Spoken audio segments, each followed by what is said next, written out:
Lu tuh kayaknya ada masalah lumayan lumayan panjang tuh sama Ustadz Felix ya? Ustadz Felix. Iya, kenapa lu nggak mau panggil Ustadz Felix ya? Kenapa coba? Sebenarnya ada satu komen sih yang menurut gua agak kurang ditatar ya. Oke. Dalam diskusi gagasan itu kan harusnya gua lebih berharapnya sambutan kayak Bang Den. Heeh. Karena maksud gua setidaknya menanggapi itu nggak perlulah nyebut-nyebut tuan lu atau nyepong, nyapu. Kan kita lagi bertukar gagasan. Lu punya pendapat A, gua punya pendapat B. Ya kan? Kan Mm-mm. kita tinggal saling pahamin aja. Cuma karena gara-gara narasi itu, dia akhirnya malah cenderung kayak mendiskreditkan gua gitu. Terus alasan lainnya kenapa gua pada akhirnya nggak mau pakai gelar itu karena bukan bermaksud untuk mempertanyakan sanad keilmuan ya. Gua yakin beliau orang berilmu gitu ya. Tapi lebih kepada harusnya kan kalau dalam Islam ya, kita kan beragama ya. Kalau dalam Islam itu kan ada prinsip bahwa kita harus tabayun.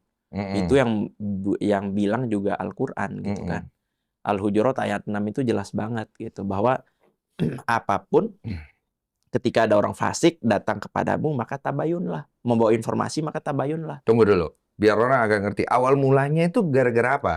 Gara-gara BOP, Gara-gara gara-gara membahas BOP, Board BOP, of Board of Peace. Peace. Karena kan Narasinya, negara Presiden Prabowo memilih untuk join BOP. mm-mm. Tapi dia menarasikan bahwa kita ini bagian dari penjajahan gaya baru.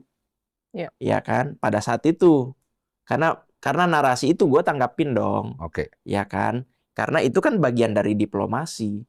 Pilihan kita kan cuma dua. Dan Hamas juga, Palestina pun melakukan dua hal yang sama. Tepi Barat fokus dengan diplomasinya, Gaza fokus dengan gerakan ekstrimnya kan. Gua nggak mau bilang itu terorisme dan lain sebagainya gitu loh. Mm-mm. Tapi memang ya dua hal itu. Sekarang Indonesia, negara itu kan perlu punya strategi. Ya. Nggak bisa sekedar kita bilang bahwa oh kita musuhin ini dan lain sebagainya.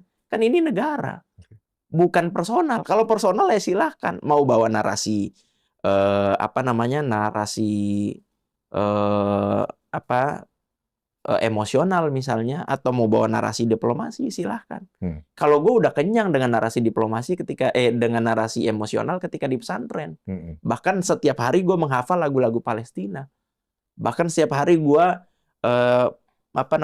buka infak sedekah buat Palestina. Oke. Ya kan itu kan narasi emosional yang kita bisa ini, tapi kan negara nggak begitu cara kerjanya. Oke. Jadi Gue cuma menjelaskan itu. gue tarik kesimpulan di sini adalah narasinya adalah BOP jangan masuk, Pak Prabowo jangan masuk BOP. Menurut lu narasi lu itu arahnya ke arah yang kurang baik begitu kan ya?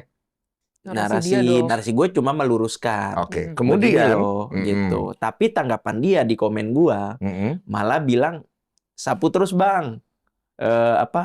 Tuan lu banyak blundernya atau tuan lu apa Tuan lu gitu. banyak blundernya. Nah makanya akhirnya kan gue bikin konten. Ya udah kalau memang yang dimaksud tuan nih siapa?